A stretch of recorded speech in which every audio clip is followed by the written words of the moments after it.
bloque tenemos un especial invitado, un candidato prepresidencial, de lo que podríamos llamar la centro-derecha, dentro de este, digamos, convulsionado escenario electoral que hoy día tenemos. Don Sebastián Sichel, le damos la bienvenida a Las Cartas sobre la Mesa, un agrado que nos puedas acompañar, digamos, en esta oportunidad. Mucho gusto, Guillermo, cariño a todos. Estoy afuera de la casa, entonces está medio helado, pero me estoy tomando un café aprovechando. Llegó el otoño y no me di cuenta, así que me quedé afuera. Bueno, con el pero otoño, con 3 niños adentro es más difícil. Sí, no, sin lugar a dudas que sí. Y eso son parte de problemas. Víctor. Buen día, don Sebastián. Y hay cuidado con resfriarse. Hay que estar... No, voy abrigado por fuera. Tengo acá una buena capa de abrigo natural. Vaya, Sebastián, la primera pregunta, porque tú eres candidato independiente, es decir, no cuentas con las mismas prerrogativas que el resto de los candidatos que están asociados a algún tipo de pacto o partido. ¿Cómo es eso de ser candidato independiente en una coalición que de repente te mira de reojo, rara vez te mira frente a frente? Qué sé yo? ¿Cómo ha sido esa experiencia y qué es lo que tú buscas realmente? Mira, voy a partir de lo difícil. No hay reglas para la participación de independientes en primaria, y eso tiene que ver con quizás con una concepción como la democracia, en que los partidos eran la única forma de participación política. Son esenciales, pero no son la única forma, y por lo tanto nadie pensó en qué pasaba cuando un independiente participaba en una primaria. ¿Y qué significa esto en la práctica? Que yo, para participar, necesito que los partidos me inviten, que el pacto electoral me invite a ser parte de las primarias. Y eso provoca dos cosas, Guillermo, bastante obvias. La primera es que los que compiten con uno son los que te invitan, lo que nunca es muy fácil, obvio, pues si nadie quiere que le compitan, y por lo tanto tener que invitar a alguien que no le compita, que le compita, siempre va a generar alguna traba. Y segundo, yo creo que algo que para mí es costumbre en mi vida, que siempre te ven como recién llegado, como yo llegué acá al sector, pero en general en la vida también te miran como distinto, probablemente por un tema generacional, por historia política, y por lo tanto hay una doble desconfianza. Este gallo es independiente y nos va a ir a competir, y además este gallo no nació ni se crió en el mismo barrio con nosotros, ni en lo social, ni en lo político, ni en lo identitario, y por lo tanto no sabemos muy bien cómo hacerlo parte. Lo veo como parte finalmente de la regla del juego, no lo dramatizo. Lo único que digo en general es que esto genera una dificultad adicional, Guillermo, para poder competir en igualdad de condiciones. Por eso he pedido una carta formal y todo, porque lo que no puede pasar es que uno esté esperando hasta las 23:59 del día de la inscripción electoral para saber si lo van a inscribir o no inscribir en un pacto, primero, y segundo, porque pasan cosas básicas. Yo estoy en mi casa porque no tengo permiso para hacer campaña, porque soy precandidato, solo los partidos tienen permiso para hacer campaña, y cuando sus candidatos andan recorriendo el país. Provoca otras dificultades más grandes. Los partidos tienen financiamiento público gigante, en las primarias no hay financiamiento público, por lo tanto los independientes tenemos que rascarnos con nuestras propias uñas para competir. En cambio los partidos tienen candidatos financiados, etcétera. No lo dramatizo, pero lo mínimo que estoy pidiendo son como reglas de sentido común. Oye, ya que voy a competir con ustedes, hagámoslo formal, de manera que pues tengamos la certeza y podamos competir más o menos en igualdad de condiciones. Víctor. Bueno, la UDI ha manifestado disposición a enviar esa carta de invitación, Sebastián, ¿no es cierto? De los otros partidos, aparentemente hasta ahora ninguno se ha pronunciado. Sí, pero me acordaste de la canción de Adrián y los Dados Negros, tarjetita de invitación, la carta de invitación. Claro, la tarjetita de invitación de Adrián solo me la ha mandado la UDI. Mira, es un buen gesto la UDI, es bien sorpresivo, probablemente porque tienen candidatos competitivos, creen que en el fondo no soy amenaza, y lo hicieron rápidamente. Hablé con el presidente de la UDI, que me dijo, obvio, si queremos participar, tiene razón, la señal de la solemnidad es importante. Acá las que aprueban la participación no son las personas. He visto muchas declaraciones y nosotros queremos que vaya, pero ahí institucionalmente se votó en el comité político y dio un paso adelante. Me encantaría que lo hagan los otros partidos lo antes posible, porque me parece un poco ridícula la discusión. Yo digo, los ciudadanos miran esto y dicen, no entiendo qué es esto. Por lo tanto, yo mandé una carta súper solemne, como respetuosa, diciendo que ojalá, siguiendo las solemnidades republicanas, tuviéramos respeto a esto, y me llegaron los ladrillazos de vuelta, pero me encantaría que lo zanjáramos lo antes posible, de manera de seguir haciendo lo que a mí me gusta hacer, que es debatir sobre propuestas, de un debate respecto a por qué yo creo que represento una renovación de la centro-derecha desde el centro de la cultura política del país, y por qué tenemos que tener un liderazgo que represente los próximos 30 años de Chile. Creo que ese es el debate que deberíamos tener, y no se me manda la tarjetita de invitación de Adrián y los Dados Negros. Y en ese sentido, Sebastián, respecto de la propuesta social, y económica que presentó el presidente de la República hace pocos días, que ha enviado al Congreso como proyecto de ley, ¿qué críticas y qué ajustes le harías a esa propuesta que todavía, tú lo dijiste hace pocos días, digamos, lo dijiste que le encontrabas un poquito todavía media enredada, media engorrosa, con requisitos? ¿Qué ajustes le harías a esa propuesta? Mira, lo primero, yo estoy un poco preocupado del clima, Víctor, de los candidatos presidenciales. Yo me considero un reformista bien profundo en el país, pero he visto que las candidaturas presidenciales se han transformado rápidamente en una especie como de cohechadores modernos que empiezan a ofrecer plata en bono para tratar de ganar la elección. ¿Por qué te digo eso?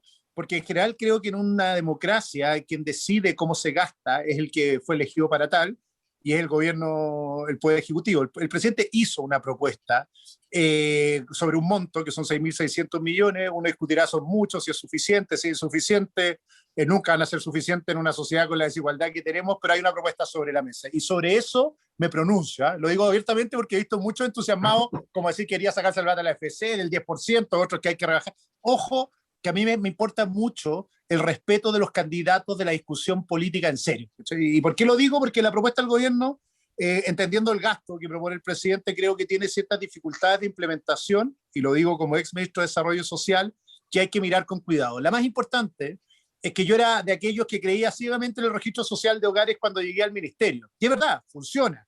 Lo que pasa es que funciona, pero con una velocidad como cuando molestaban al defensa central de la Chile, ¿cómo se acuerdan que jugaba la selección? Que llegaba siempre tarde a la jugada, el registro social de hogares roja. El registro social de hogares siempre tiene el mismo problema, llega tarde a la jugada porque evalúa situaciones de mediano plazo y no de corto plazo. No tenemos un indicador de emergencia o de crisis, y por lo tanto usarlo para emergencia o crisis es una mala política pública, porque básicamente los datos administrativos funcionan con 90 días de fase. En simple, para que nos entiendan, recién se entera el Estado que perdimos la pega 90 días después. Entonces usarlo como indicador es un poquito tardío, como el Pepe Roja en la jugada, y va a llegar siempre tarde. ¿Cuál es mi propuesta o qué haría yo distinto?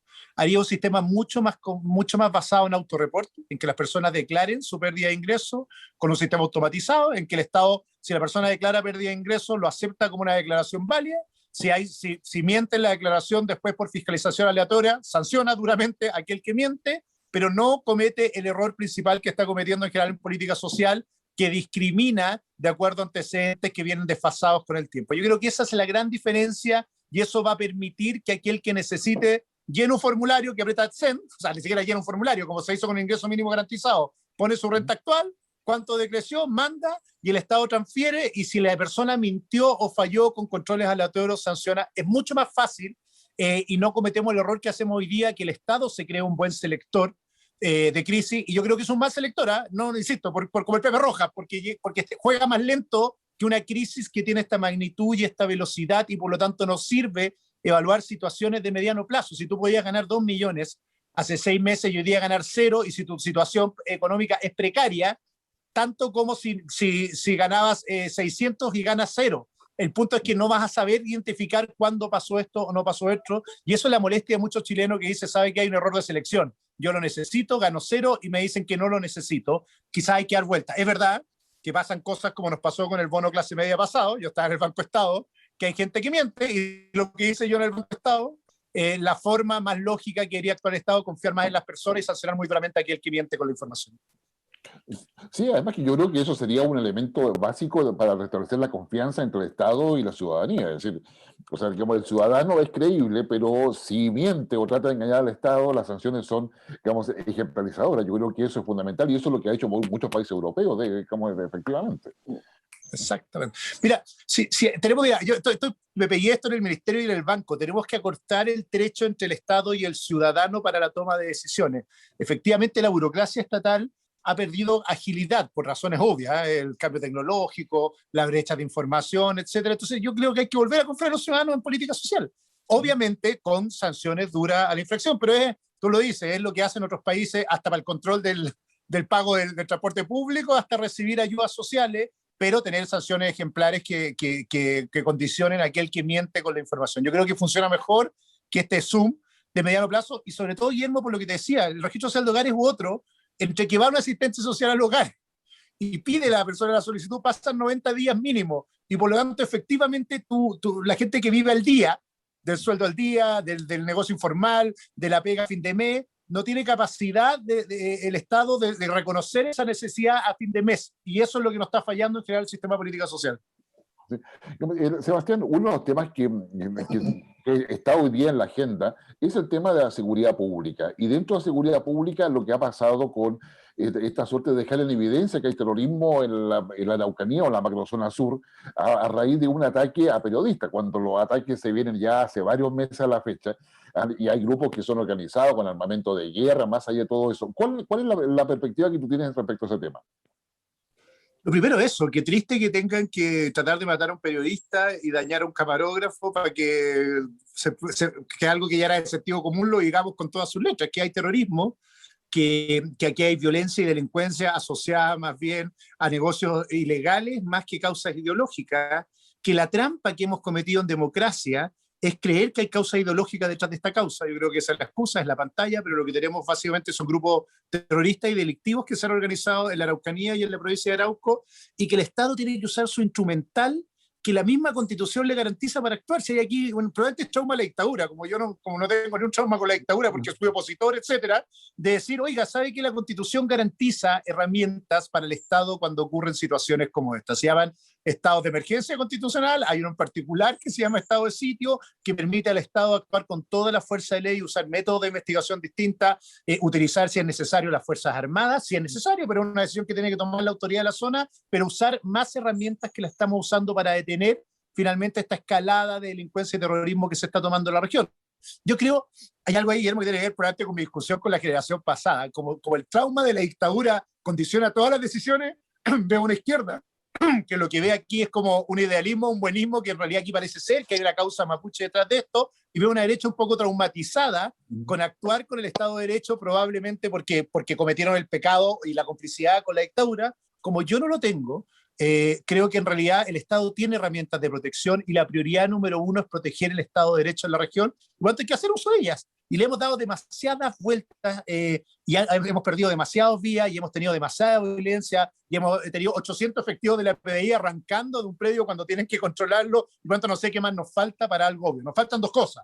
Obviamente un acuerdo gobierno-oposición, que no es un acuerdo de buena voluntad, es un acuerdo efectivamente para usar el estado de sitio lo antes posible, y aquí se requiere una posición distinta. Ayer tuve un debate en televisión con Heraldo Muñoz y me impresionó su respuesta en esto, me impactó. Era como, mira, lo que hay que hacer es aislar a los grupos violentos. Y dice, ¿cómo lo aislamos? No, negociando con ellos. Le dije, mira, la última vez que negoció alguien con una metralleta sobre la mesa no fue muy bueno el resultado. Creo que en realidad vamos a tener que usar las herramientas que nos entrega la Constitución y descargarlo de ideología el estado de sitio. Descargarlo. Es como el estado de sitio no es ideológico, es político y es una herramienta de la democracia y hay que saber usarlo. Lo usa Francia en sus crisis, lo usa Italia en sus crisis, lo podemos usar una democracia madura como la nuestra.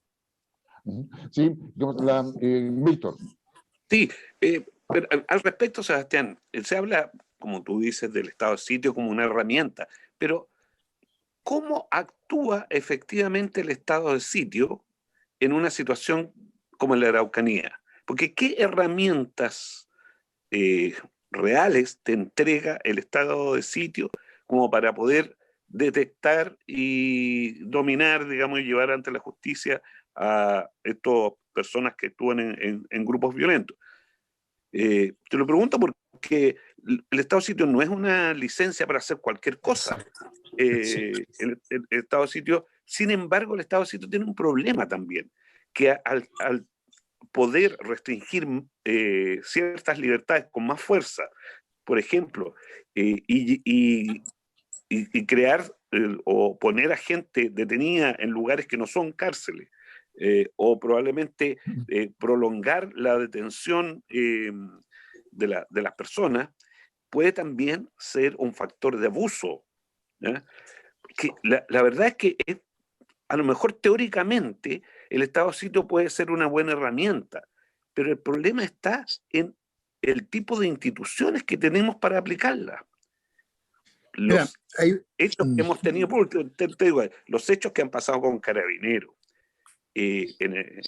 anteriormente en la Araucanía, te indican, digamos, que hay problemas de fondo en el manejo policial, que yo no estoy seguro si realmente una situación de estado de sitio garantiza que todo se haga correctamente. Gracias, Víctor. Esa es la misma reflexión que le he dado yo varias vueltas, probablemente porque tengo el defecto de haber sido profe de Derecho Constitucional y haberme dedicado mucho a este estado de emergencia. Entonces, es verdad, pero hay una diferencia sustantiva con lo que pasa hoy día, porque la pregunta no es a partir de cero. Tenemos una situación actual real.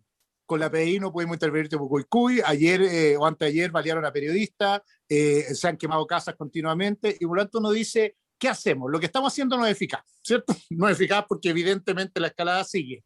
Evidentemente tenemos instituciones frágiles, que tú lo dices bien, y no solo allá, o sea, el control del orden público con personas dentro de la institución de Carabineros que usan de los derechos humanos es una brutalidad que tiene que ser perseguida hasta el fin. Pero hay algo que me garantiza el estado de sitio que otras cosas no me garantizan, o que mantener la situación actual no me garantizan. Primero, la necesidad de un acuerdo mayoritario y el control de la agenda entre el Congreso y el Poder Ejecutivo. Acuérdate que el estado de sitio no lo decía el presidente en su casa, sino que requiere una amplia mayoría que fiscaliza el cumplimiento y por lo tanto involucra a toda la clase política en fiscalizar cómo se cumple el estado de sitio. Si él entrega una potestad al Ejecutivo, es a cada 30 días el que tiene que rendirle cuenta del Ejecutivo al Congreso respecto a cómo usa el estado de sitio. Segundo, y por eso digo que es una herramienta constitucional, la limitación a los derechos constitucionales está sujeta a derecho, que es lo que no nos pasa hoy día, está sujeta a derecho. Efectivamente, hay fórmulas, hay formas de control, hay formas de restricción, y por lo tanto esa sujeción a derecho la prefiero que esta especie de laissez-faire que tenemos hoy día en el territorio y en que cada institución anda por su lado. Hay un control de mando único. Porque el estado de sitio lo que permite también es crear una autoridad única de control al cual reportan todos, que es de la Fuerza Armada. Por lo tanto, no tenemos esta especie como de anarquía de instituciones interviniendo el territorio, que es lo que nos pasa hoy día con un delegado presidencial, que es una figura como Blandengue, que está sentada en el territorio. Por lo tanto, permite también armonizar la intervención con una estrategia única. Lo que obviamente, esto siempre tiene un riesgo, pero a mí solo los tontos siguen haciendo lo mismo una y otra vez. Llevamos 30 años en esta discusión, hemos intentado métodos distintos. Yo diría, el método de la presidenta Bachelet fue comprar tierras la mayor cantidad posible, de manera más rápida posible, y pregúntale al subsecretario Lewis si logró controlar la violencia con eso. No funcionó. Este gobierno ha tratado de intervenir directamente territorios con distintas instituciones, nos ha ido mal, pésimo, porque las instituciones son precarias para esta intervención. Creo que lo que nos queda finalmente es usar lo que el orden constitucional nos garantiza. Lo que no podemos hacer, y ahí viene mi discusión con la ingenuidad y el buenismo que yo he visto con la discusión de la Araucanía, es creer que como en una mesa, todos sentados, porque el senador Buenchumilla o un senador de izquierda dijo que iba a controlar la violencia, se iba a controlar, o porque un lonco lo dijo, porque no es verdad, porque como decía Guillermo, acá tenemos grupos delictuales y por lo tanto su forma de actuar no tiene que ver con la causa mapuche, sino más bien utilizan la causa mapuche para funcionar en esta especie de impunidad, y por lo tanto esa no es la estrategia gigante. Me encantaría poder decir, mira, nos basta con lo que tenemos, con Carabineros, investigaciones, lo que estamos haciendo, pero la evidencia es porfiando demostrarnos que no ha sido suficiente, y por lo tanto vamos a tener que usar otras herramientas, porque si no seguimos haciendo lo mismo, digamos que la fórmula no es buena, porque va a terminar muriendo más gente, va a terminar con más periodistas heridos y va a terminar con territorio en que el Estado no existe, que es lo que a mí me preocupa. Por lo tanto es el espacio que nos queda, pero espero que sea, insisto, bajo sujeción de derecho, con un gran acuerdo con la oposición, y que haya control como funciona con el estado de sitio. Hay un mito de estos estados de sitio dictatoriales que tenemos en la cabeza con Pinochet, que en realidad no estaba sujeto a control. Aquí sí intervienen 3 poderes públicos en el estado de sitio para el control finalmente del uso del poder, y por lo tanto a mí me parece que la democracia en su conjunto tiene que saber cómo reaccionar para proteger el Estado en estas condiciones. Sebastián, ¿cuál es la posición que tú tienes frente a la Convención Constituyente, digamos, y respecto a la estructura del Estado? Porque si tú fueras electo presidente, ¿formarías un partido político? ¿Con quién gobernarías? ¿A quién invitaría? ¿Llamaría a concurso para quien quiere ser ministro? No sé. ¿Cómo sería la lógica en la cual tú visualizas ese escenario? Mira, como que son 2 preguntas, así voy a responder primero la convención y después cómo armaría un gobierno, pero yo soy patológicamente optimista respecto a la convención. Yo probablemente tengo aquí menos desconfianza que cierta élite con la convención. Yo creo que efectivamente hay una tremenda oportunidad para definir una hoja de ruta para los próximos años de Chile, que efectivamente al menos quizás por la ilegitimidad de origen de la Constitución del 80, ponle por el nombre que quiera, más allá de que uno podía estar de acuerdo o no. Yo mi tesis era que creía que se había legitimado con el plebiscito del 89, pero a lo mismo. Había una discusión que hacía que finalmente la Constitución fuera el epítome de la discusión pública en vez de ser la herramienta de solución de problemas. Entonces veo una oportunidad gigante para que tengamos una herramienta de solución y ojalá se aboque más la discusión a cómo reordenamos la crisis de gobernabilidad y construcción de mayorías que tenemos en el sistema político, y eso sistema de gobierno, sistema electoral y régimen político, diría de alguna forma, y menos a lo que he visto en las campañas, que son como estas promesas de campaña de prometer derechos universales para todo como una forma de obtener votos. Me encantaría, y aquí viene la parte no optimista de la discusión, que ojalá nos concentremos en lo que yo veo que es la principal crisis de nuestro sistema político, que es una especie de gridlock a los gringos, en que en gobiernos de minoría que soñaron construirse como mayoría con la segunda vuelta electoral, siempre están condenados a ser minoría, y que con un sistema proporcional, con la proporción que tenemos hoy día, lo que hace finalmente es que hay una atomización del Congreso, por lo tanto, lo que tenemos es una crisis de gobernabilidad. Digamos, pues, me encantaría decirlo así porque muchos creemos que hay una crisis, muchos creen que hay una crisis como de derechos sociales, y diría al revés, lo que tenemos es una crisis de reacción, de capacidad de reacción del sistema político, urgencia social, y eso tiene que ver con la incapacidad de construir acuerdos, y eso no son declaraciones de buena voluntad. Hoy la queremos hacer acuerdos, quiero gobiernos de unidad nacional, sino tiene que ver con un sistema político que es centrífugo y que tiende a la atomización y que además condena a gobiernos de minoría. Y eso debería ser, ojalá, el meollo de la discusión parlamentaria. ¿Cómo generas válvulas de escape en un sistema de gobiernos de minoría? ¿Cómo eres capaz de construir mayorías en el sistema político? Y cómo finalmente le da estabilidad de manera de acelerar la decisión del Estado para resolver políticas públicas. Si no es normal, viene una democracia que nos demoramos 8 años en discutir la reforma de pensiones, o que llevamos 10 años más en discutir la reforma del Código Penal, y muchas de las cosas que hacen que la gente confíe en nosotros tienen que ver con eso, con la incapacidad de resolver rápido conflictos que requieren soluciones más urgentes que la de Estado tenía. Y después la segunda discusión. Bueno, ahí me juego en esa tesis. Yo creo que esto requiere un sistema, un régimen o presidencial con válvula de escape, o presidencial atenuado, o semipresidencial en el corto plazo. Y creo que además hay una urgencia de diferir las elecciones presidenciales de las parlamentarias, de manera de obligar a construir mayorías en la mitad de los gobiernos, como existía en Chile antes del año 73, lo que permitía que ganara un Frei Montalva y el 65 tuviéramos elecciones parlamentarias y se construyera una gran mayoría, en ese caso un partido único, o al revés, que es lo que pasó con los gobiernos radicales, González Videla, que después de corromper con su coalición, en la elección parlamentaria siguiente puede reconstruir una mayoría con otros partidos políticos. Eso hoy día no pasa. Si yo soy electo presidente, es lo más ridículo, porque probablemente voy a ser electo en segunda vuelta, y ya los parlamentarios están electos y con sus mayorías construidas, y además electos con otros candidatos que lo respaldaron, y por lo tanto provoca estas crisis de gobernabilidad. Eso como la cosa más doctrinaria del régimen político. O sea, lo relevante para mí, mira lo que digo, no es tanto el régimen político, sino más bien al menos la diferenciación de las elecciones para que te obliguen a construir mayoría en entorno de la gobernabilidad. Y ojalá con válvulas de escape como disolución de Congreso, como una especie de vicepresidente o primer ministro que pueda salir en caso de que no haya construcción de mayoría o te transforme en un gobierno de minoría. Después lo que me dijiste, esto es más sociológico, pero yo creo que tenemos una crisis de élite profunda. Y por lo tanto, mi problema no es con quién gobierno, sino cómo soy capaz de gobernar con otros. Acá esto no es un juego de ajedrez de los partidos políticos. Yo ojalá gobierne con los partidos políticos, no tengo una tortura con eso, pero creo que los partidos políticos no son la única fuente de generación de liderazgo en Chile. No lo fueron en este gobierno. La mitad de los ministros son independientes. Lo que pasa es que son probablemente la misma élite de los partidos, que coloca independientes que viven en el entorno de los partidos, por lo tanto no permean la disolución. A mí me encantaría soñar mucho más lo que hizo Trudeau en Canadá, u otros presidentes que han avanzado en esta lógica de gobiernos de diversidad nacional con una mirada programática común, no gobiernos de unidad nacional.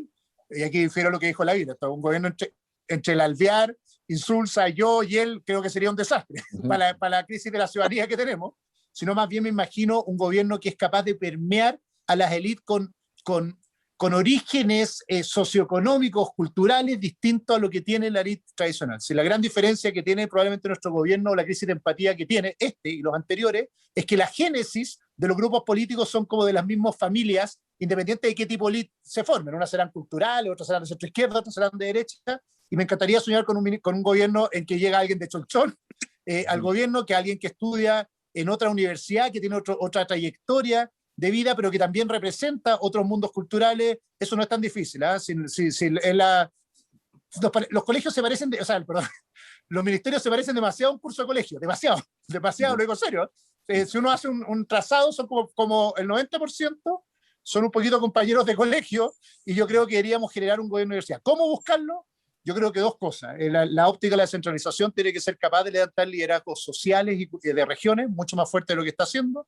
Tiene que mirar en los partidos más allá de la capa o de la élite gobernante de los partidos. Creo que hay grandes cuadros dentro de los partidos. Y tiene que ser capaz de abrirse un mundo independiente que tenga experiencia fuera de lo político y fuera de la tecnocracia pura, sino más bien en el mundo social. Yo creo que esa mixtura se puede hacer, y obviamente incorporando a los partidos. Yo no soy un antipartido, me cargan esos discursos antipartidos. Creo que los partidos son esenciales, pero no únicos. No tienen el monopolio de la participación en política, y por lo tanto se requieren, obviamente, pero también se requiere diversificar esa élite de los partidos con gente afuera o con gente de los partidos que no hayan sido los mismos de siempre que encabezan la estructura de poder partidario.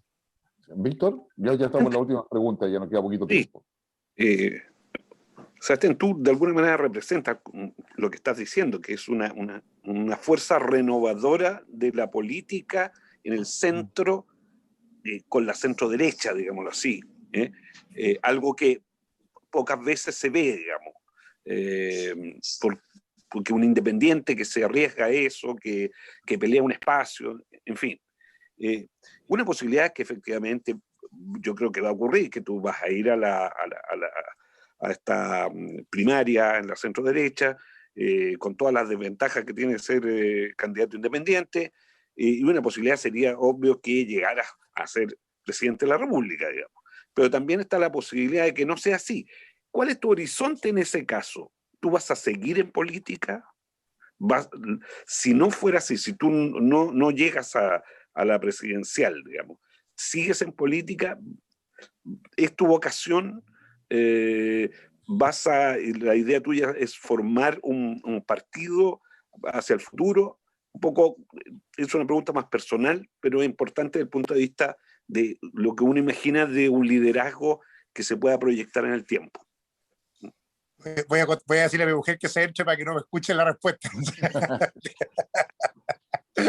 Lo estoy mirando a ver si está bien. No. Mira, varias cosas. Es buena la pregunta, Víctor, porque te voy a decir un poco por qué estoy parado en esto. Yo creo que en Chile hay tres mundos culturales históricos. Hay un mundo resistente a los cambios en general, un mundo conservador que se para ante todo cambio y prefiere no cambiar porque le tiene terror a los procesos de cambio. Hay un mundo que históricamente ha sido una especie como de revolucionario refundador, que siempre está tratando de reconstruir la historia del país en cada ciclo histórico. Y hay un gran amplio mundo reformista que en general ha encabezado los grandes procesos de cambio de Chile. Así fue al principio en la Concertación, que yo creo que eso es lo que hizo. La maestría de Elwin y de Behringer es que fueron capaces en alguna forma de estructurar una coalición de centroizquierda en base al reformismo y no a la refundación, y por lo tanto construir una especie de gradualidad reformista hacia adelante, y que encarnó bien en la Concertación, y que desde la irrupción, yo diría, como de la nueva mayoría, quedó como huérfano en el sistema político. Ese es el mundo de centro, para ponerle un nombre, que es un centro gradualista, reformista, que cree en los cambios, pero que cree también en la tradición y va construyendo sobre otros procesos históricos, procesos de cambio. Es lo que representaron los radicales, la democracia cristiana en su minuto, el mundo Elwin, y que quedó medio huérfano. Y yo tengo la sensación que por primera vez la centro derecha, mira lo que voy a decir, en la historia, pueden juntarse con este mundo reformista y construir una mayoría que le dé estabilidad a Chile. Por eso estoy parado donde estoy. O sea, creo que la centro derecha se ha transformado en una centro derecha democrática, no como en los 90, que era autoritaria, ha abandonado el espacio de la resistencia, dejándoselo más a gente como José Antonio Kast, y ha sido capaz de generar ciertos procesos como culturales de reforma hacia adelante, y que además hay un mundo de centro que quedó medio huérfano que puede ayudar a construir esa mayoría.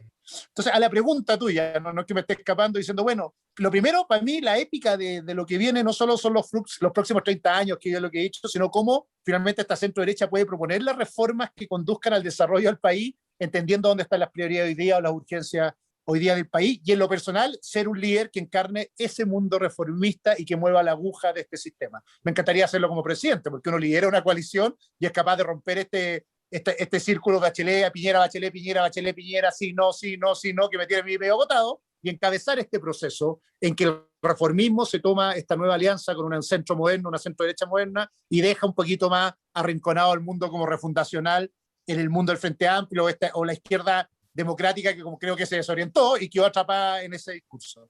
Ojalá hacerlo como presidente, si no, seguiré dando la misma lucha, no sé si en un partido político, no sé si del mundo intelectual, no sé si de la academia. Lo que tengo más claro es que no tengo mucha deseos personales de irme al Congreso, por ejemplo. Si querés decir así, ¿dónde está mi camino? No, no estoy haciendo esto para ser senador, no hago una arquitectura muy típica en mi carrera política, mira lo que es, por lo tanto, más bien quiero hacerlo, no sé si va a ser a través de un movimiento, partido, ponle como quieras, pero sí creo que este reformismo de centro requiere un cauce natural y ojalá con partidos de la centro derecha poder construir este mundo cultural y tener este debate que yo creo que sí le falta a la centro derecha para no caer en el populismo que se la está devorando también, ¿eh? Que es como cuáles son las reformas que queremos, porque hay una tendencia a la centro derecha y a la izquierda o a la centro izquierda de caer en el populismo como respuesta ante el desconocimiento de la sociedad que viven. Bueno, ¿qué es lo que viene? No, demos bono y entreguemos el fondo de cesantía. No, demos gratis los pasajes del metro. Bueno, no, si ese no es el problema.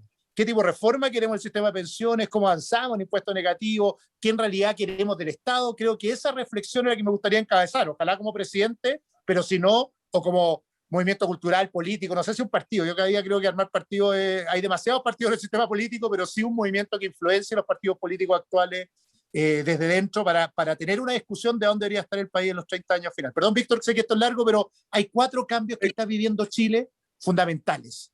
El cambio climático, el cambio demográfico, el más rápido de los países de la OECD en la historia, el cambio tecnológico que está creando nuevas brechas de desigualdad y quizás es más importante el cambio social, que es una irrupción de una clase media formada, ilustrada, con acceso a información, pero con bajos ingresos, con alto endeudamiento y con poca participación en las élites y en la toma de decisiones. Esos 4 cambios es el de gran debate de qué reformas tienes que hacer para meter al país en esa curva de cambio hacia adelante, y tengo terror de una derecha y de una izquierda que lo que han hecho es más bien refugiarse en sus temores atávicos. ¿Cachai? La derecha diciendo, bueno, volvemos a entregar zapatos para que nos voten por nosotros, le entregamos un par y la izquierda volvamos a ofrecer la creación de un mundo nuevo, como, ¿cachai? Que son esas utopías medias falaces en lo que viene y no te dé respuesta a estas circunstancias de cambio, más 3 posiciones de los chilenos que también han dejado de confiar en los chilenos. Una rebelión por los ingresos, la mitad de los chilenos vive con 400 lucas, lo que es una locura. Una rebelión contra el abuso del sistema público y el abuso del sistema privado. ¿Sabe qué? Quiero cortar el celular,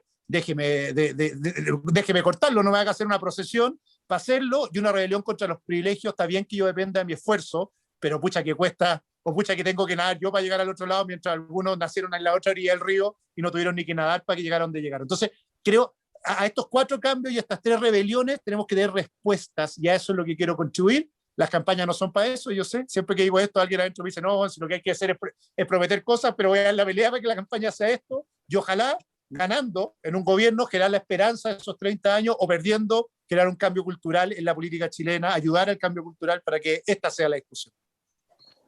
Esto es lo que me apasiona, pero uno no lo puede decir en campaña, así que gracias por la entrevista para poder hablar de esto. Uno puede ver así la dimensión más completa de la persona. ¿No? Sí. Sebastián, la verdad que te agradecemos muchísimo la gentileza. Espero que no sea la última vez que podamos estar en este espacio para conversar sobre lo que es el devenir político. Bueno, una cosa que no ha cambiado hasta ahora es la fecha de las primarias, así que esperamos que estés en esa primaria el 4 de julio. Así que muchas gracias, Sebastián. Ya nos veremos. Gracias, Víctor, también.